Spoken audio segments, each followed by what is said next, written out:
Hello students, today's topic is chromatographic techniques part 2. Introduction. The term chromatography refers to a group of separation techniques characterized by the distribution of the molecules to be separated between two phases, one stationary and the other mobile. Separation and purification of proteins. Depending on the charge on the analyte, or if the analytes to be separated is volatile, or whether high pressure is applied on the separated column, it can be divided as ion exchange or gas liquid or high performance liquid chromatography respectively. Now coming to ion exchange chromatography. Principle. Ion exchange chromatography is a chromatography process that separates ions and polar molecules based on their interaction to the ion exchanger. It is a form of adsorption chromatography in which solutes in the mobile phase displays reversible electrostatic interactions with a charged stationary phase. The stationary phase surface displays ionic functional groups that interact with analyte ions of opposite charge. The net charge of analyte depends on its pKa value and the prevailing pH of the solution. Altered conditions are needed for the elution of the molecules that bind to the stationary phase.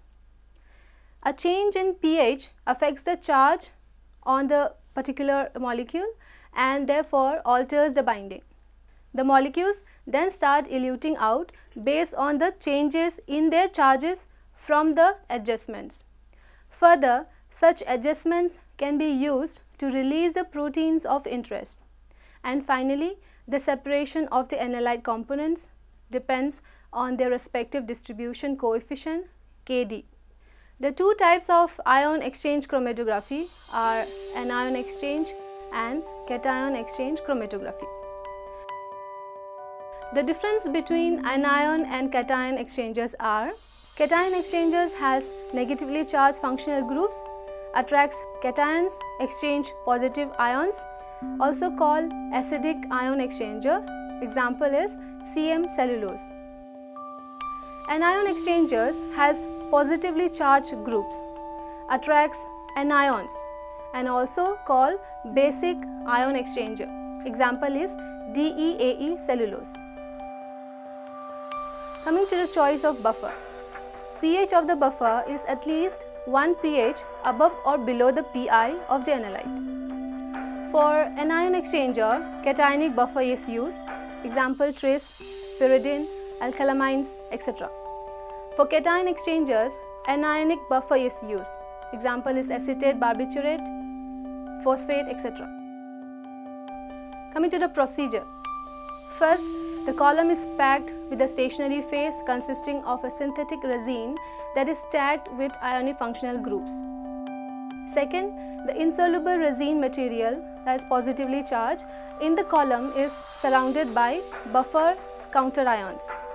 Number 3, sample containing different charge like negatively charged, positively charged or neutral under the experimental conditions is loaded in the column into the ion exchange medium.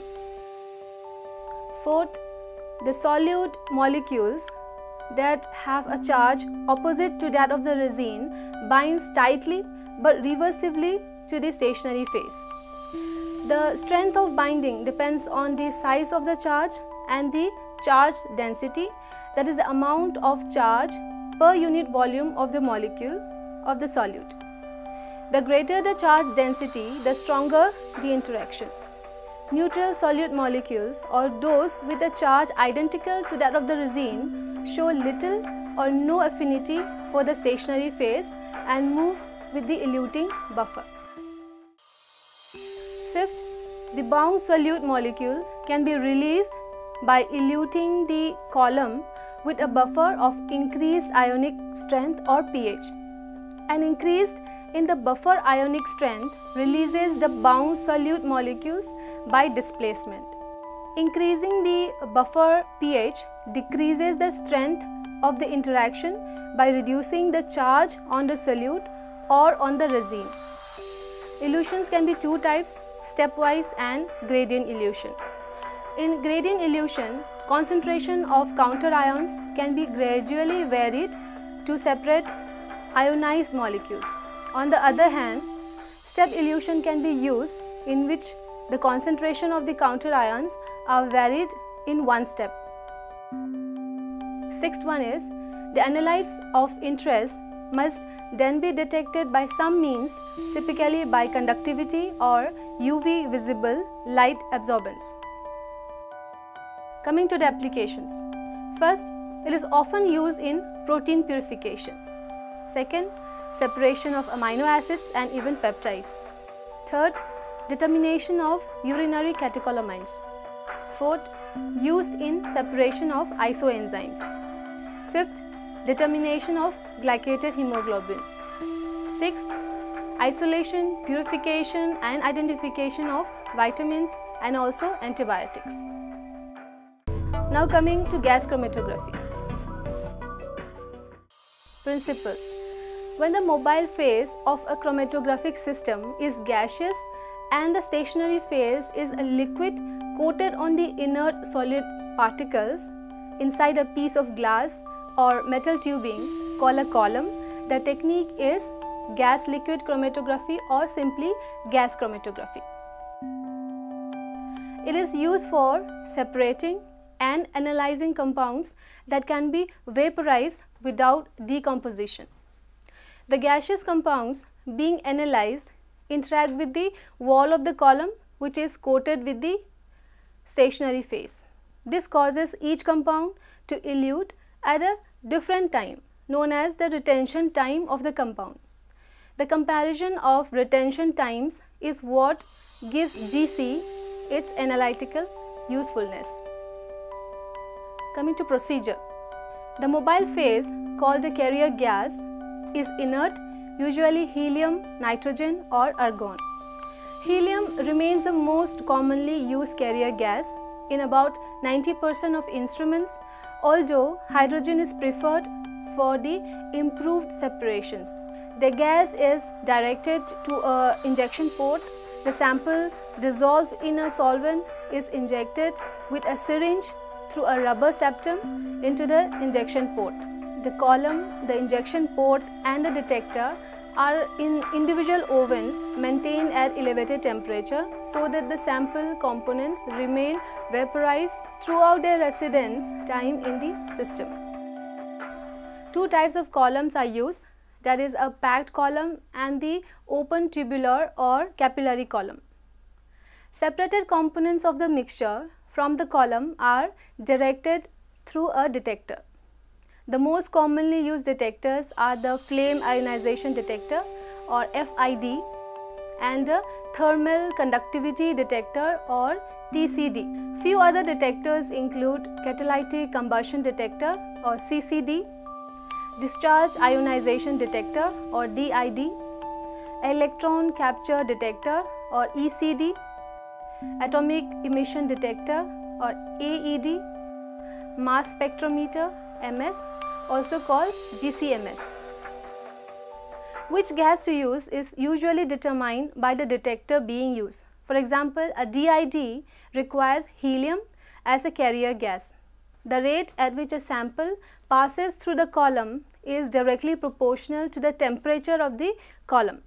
The higher the column temperature, the faster the sample moves through the column. However, the faster a sample moves through the column, the less it interacts with the stationary phase and the less the analytes are separated.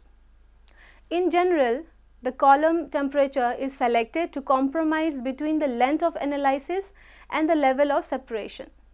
Qualitative analysis and quantitative analysis of the separated components from the GC chromatogram can be done. Now coming to applications. First, it is used for testing the purity of a particular substance or separating the different components of a mixture. GC may help in identifying a compound. Second, it can be used in assuring the quality of a product in the chemical industry or measuring the toxic substances in soil, air or water. GC is very accurate if used properly and can measure picomoles of a substance in a 1 ml liquid sample or parts per billion concentration in gaseous samples. Third, it is used extensively in forensic science like identification of solid drug dose, paint chip analysis and toxicology cases.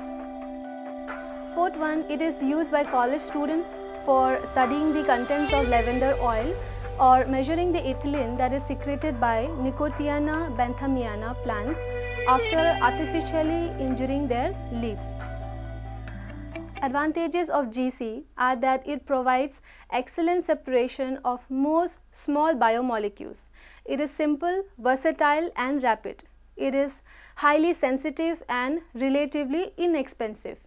And the limitation is the requirement of heat stability and volatility of the sample.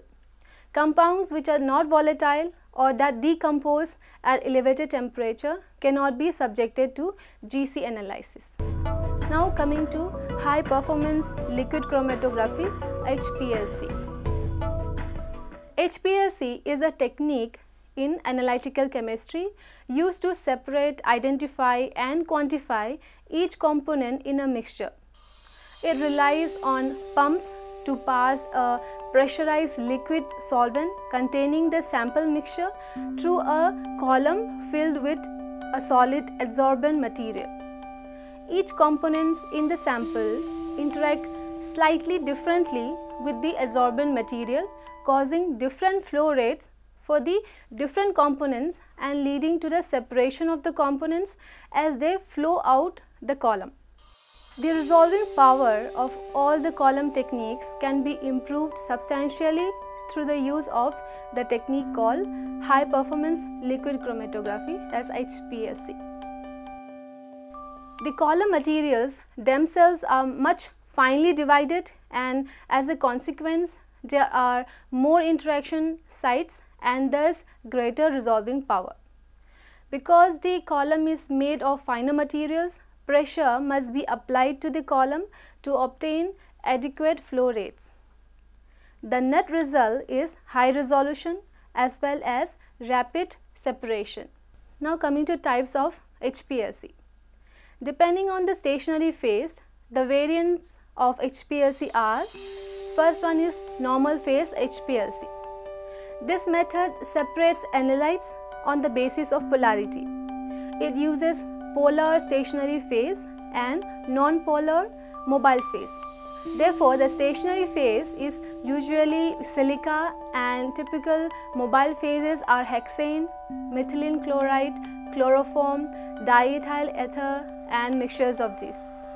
Polar samples are thus retained on the polar surfaces of the column packing longer than less polar materials. Second type is reverse phase HPLC. The stationary phase is non-polar in nature while the mobile phase is polar liquid such as a mixture of water and ethanol or acetonitrile. It works on the principle of hydrophobic interactions, hence the more non-polar the material is, the longer it will be retained. Third is size exclusion HPLC. The column is filled with material having precisely controlled pore size and the particles are separated according to its molecular size. Large molecules are rapidly washed through the column. Small molecules penetrate inside the pores of the packing particles and elute later. Fourth type is ion exchange HPLC. The stationary phase has a surface of charge opposite to that of the sample ions. The stronger the charge on the sample, the stronger it will be attracted to the ionic surface and thus the longer it will take to elute. The mobile phase is an aqueous buffer where both pH and ionic strengths are used to control the elution time. HPLC instrumentation includes a pump, injector column, detector and integrator or acquisition and display system. The separation occurs inside the column. First is the solvent reservoir. The stationary phase in the solvent reservoir in HPLC is usually a mixture of polar and non-polar liquid components whose respective concentrations are varied depending on the composition of the sample. Second is the pump. The pump aspirates the mobile phase from the solvent reservoir and forces it through the system's column and detector. Depending on the column dimensions, particle size of the stationary phase, the flow rate and the composition of the mobile phase, pressures of up to 42,000 kilopascal or about 600 psi can be generated. Third is the sample injector. An injection of the liquid sample within the range of 0.1 to 100 ml of volume into the HPLC system could provide high reproducibility. Number 4. Columns. Columns are usually made of polished stainless steel, are between 50 and 300 mm long and have an internal diameter of between 2 and 5 mm. They are commonly filled with a stationary phase with a particle size of 3 to 10 micrometer. Ideally, the temperature of the mobile phase and the column should be kept constant during an analysis. Fifth one is detector. It detects the analytes as they elute from the chromatographic column. Commonly used detectors are UV spectroscopy, fluorescence, mass spectrometric and electrochemical detectors. Sixth is the data collection devices.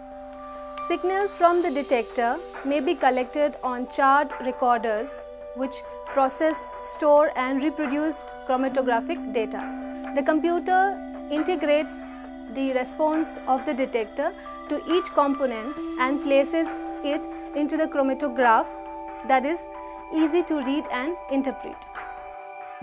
Now coming to applications. First, HPLC is a common technique used in the pharmaceutical development to ensure product purity. Number 2, it is also used for detection of illicit drugs in urine. This technique has been used to detect a variety of agents like doping agents, drug metabolites, glucuronide conjugates, amphetamines, cocaine, ketamine, LSD, cannabis, and pesticides. Third, it is used in detecting concentrations of potential clinical candidates like antifungal and asthma drugs. Fourth, medical use of HPLC can include nutrient analysis, drug analysis, and detection of vitamin D deficiency. Fifth, sugar analysis in fruit juices. Sixth one is analysis of bilirubin and biliverdin in hepatic disorders. Now coming to conclusion. Chromatography is a technique used for separation and purification of proteins. Ion exchange chromatography uses an ion exchange mechanism to separate analytes based on their respective charges. It uses a charge stationary phase to separate charged compounds like amino acids, peptides and proteins. Gas chromatography is used in analytical chemistry for separating and analyzing compounds that can be vaporized without decomposition. And HPLC relies on pumps to pass a pressurized liquid and a sample mixture through a column filled with adsorbent, leading to the better separation of the sample components. Thank you.